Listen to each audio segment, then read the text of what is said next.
So I'm pretty averse to making Roblox videos now for a number of reasons, but this is an exception.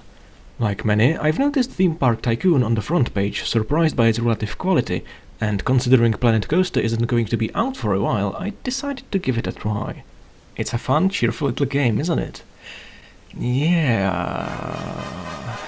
Unfortunately, it's the Roblox community and most people seem to be playing it wrong. If you've never played a game like this, it's understandable, it can be misleading. This genre was made popular by the famous roller coaster Tycoon. While yes, you can build a nice looking park, the main objective in these games is to end your park visitors in the most amusing ways possible. So I decided to try and do some space research. And considering it's a multiplayer game, I wanted to research the space in the neighboring amusement parks. The first prototypes fared very poorly, however, landing in the areas where nothing research-worthy was usually built. The ideal landing site for the research craft was determined to be close to the main entrance, as it is usually the park's nerve center.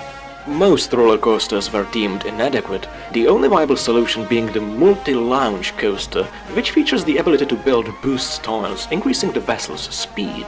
Unfortunately, it being the most expensive of them all, this area had to be built to generate revenue for the construction project while I was AFK in the game. It's still Roblox Tycoon, some things never change. Eventually, I began constructing the Mark IV prototype Railgun. A railgun, get it? Because it's on rails.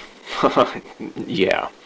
I roughly calculated the number of boosters needed to reach the desired research destination based on experimental data, but unfortunately ran into a ride length limit which I didn't know existed. Despite that, in the end, the railgun provides satisfactory results. It is over half a kilometer long, with the top speed being 307 km per hour, the launch velocity being a little lower at a surprisingly small angle. This is a result of testing the game's physics model and does not follow an ideal ballistic trajectory.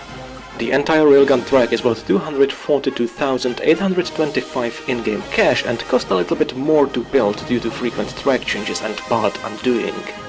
The first half is built very high above ground to gain some bonus speed after this spooky drop down to the lowest point the building system allows you. From there it goes through a secondary round of boost tiles and into the final launch section. It's built underground both to conceal the grand space research program from the suspicious eyes of underdeveloped third-world theme parks and because it looks cool. Now, needless to say, given how the game works, I discovered other players unfortunately cannot perceive the rain of research fire and research debris being thrown their way, as the game doesn't simulate other parks unless you are actually in them. Though the results are still quite satisfying regardless.